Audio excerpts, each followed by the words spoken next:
코스피 5천은 사실 제가 이거 5천을 반드시 임기내에 만들겠다 이런 취지는 아니고 그걸 향해 가자. 이제 거기에 그래서 제가 장담을 했잖아요. 민주당 정권 이재명 정부 수립 자체만으로도 3천원 갈 거다.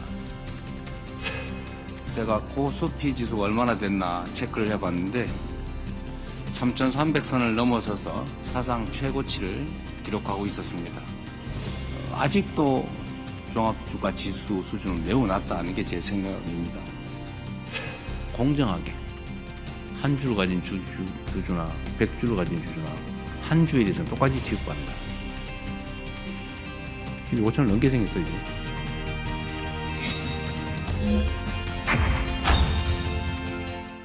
(1980년 1월에) 지수 100으로 시작을 하지 않았습니까? 코스피 지수가 5천이 되기까지 무려 46년이 걸렸는데 그동안 우여곡절도 참 많았죠? 네.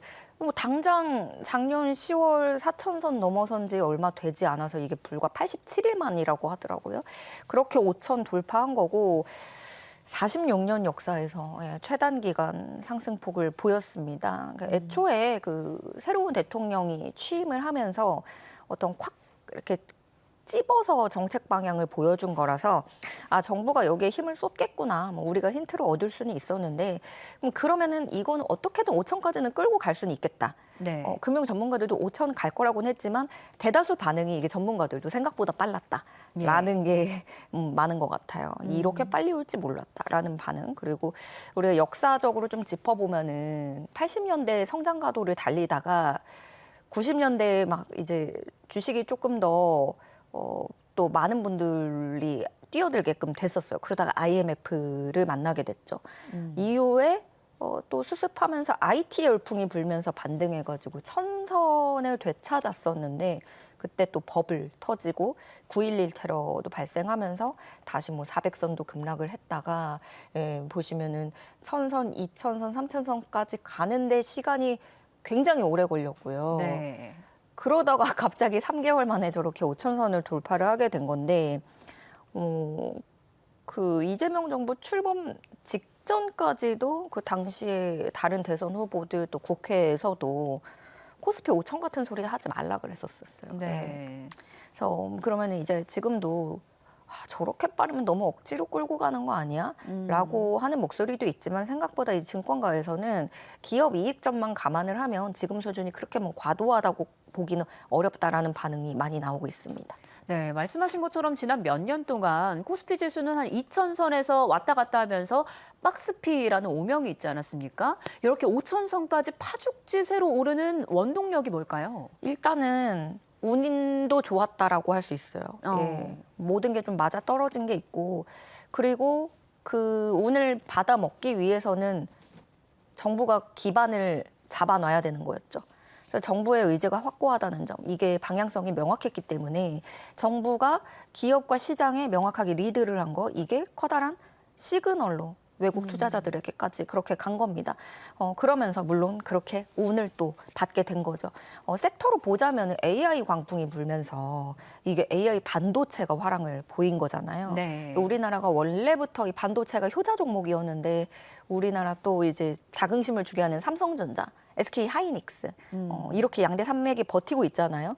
이제는 이 두 개 이름만 들어도 어떤 분은 이제 뭐 뿌듯하거나 너무 내 자산 때문에 뿌듯하거나 아니면은 살 걸. 이 마음 두 부류로 나눌 수 있을 것 같아요. 네. 어쨌든 우리나라에 그 AI 반도체 한 축을 담당하는 메모리 반도체 1, 2위가 있는 거고요. 여기에다가 또 D램 가격이 폭등을 했어요. 그래서 지금 뭐 휴대전화나 노트북 물가도 좀 오를 수밖에 없는 그런 상황인데 어쨌든 이 D램 가격이 폭등하면서 삼성전자의 실적이 또 좋아졌고 그래서 이렇게 세계적으로 반도체 몸값이 뛴 거 그래서 장사가 잘 된 거 그런데 여기에다 아까 말씀드린 그런 정부의 의지 혼합이 된 거죠. 그 이재명 정부가 출범하자마자 상법 개정안 처리를 했고요. 계속해서 좀 주주에게 이익이 돌아가는 그런 구조를 만들겠다는 의지 강하고요.